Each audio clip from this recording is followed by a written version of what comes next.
एक मूवी बहुत लोगों ने देखी होगी, गैंग्स ऑफ वासेपुर।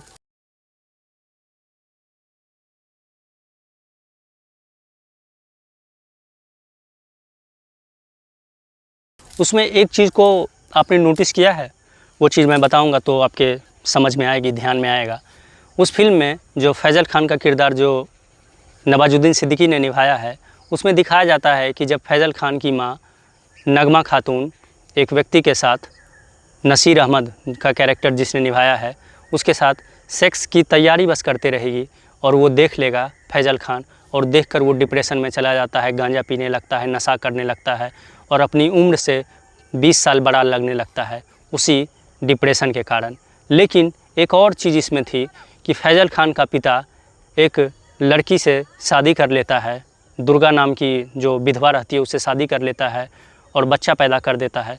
तब वो फैज़ल खान एक मधु का पैकेट, एक शिखर, एक पान बहार, एक रजनीगंधा और एक बिमल तक नहीं खाता है, एक मतलब पान मसाला तक नहीं खाता है, और अपनी माँ को बस देख लेता है तैयारी करते ही, सेक्स करते भी नहीं, बस सेक्स की तैयारी करते तो वो पागल हो जाता है।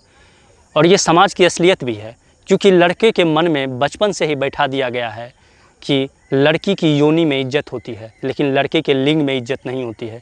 यानी तुम्हारी माँ बहन की योनि में इज्जत है और तुम्हारे बाप भाई के लिंग में कोई इज्जत नहीं है। और ये जहर बचपन से ही डाल दिया गया है। हजारों, लाखों, करोड़ों मर्डर इस कारण हुए हैं। लड़के ने अपनी माँ, बहन, बेटी को मार दिया है, जिसको ऑनर किलिंग भी कहते हैं, ये झूठी इज्जत में कि अगर वो किसी व्यक्ति से सेक्स कर लेती है अपनी मर्ज़ी से तो, और वही लड़का अगर जो कर लेता है तो कोई बात नहीं, वो तो मर्द है, चलेगा।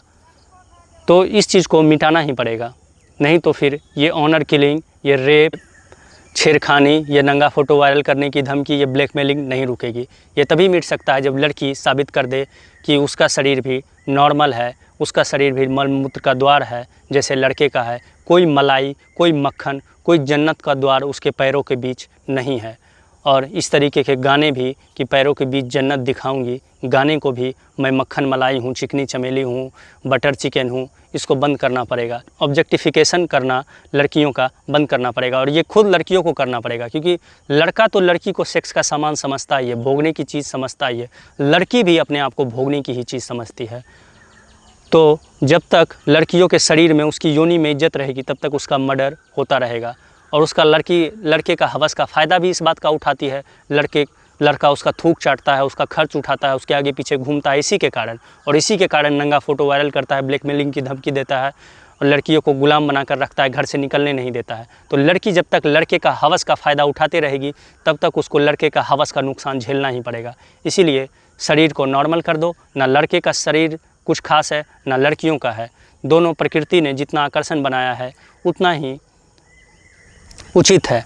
जो आदमी ने दमन के कारण, सप्रेशन के कारण आकर्षण बनाया है, वो आकर्षण पागलपन है, और उसके कारण हजारों मर्डर, डिप्रेशन में लोग जाते रहते हैं। तो इस चीज़ को हम लोग को नॉर्मल करना ही पड़ेगा।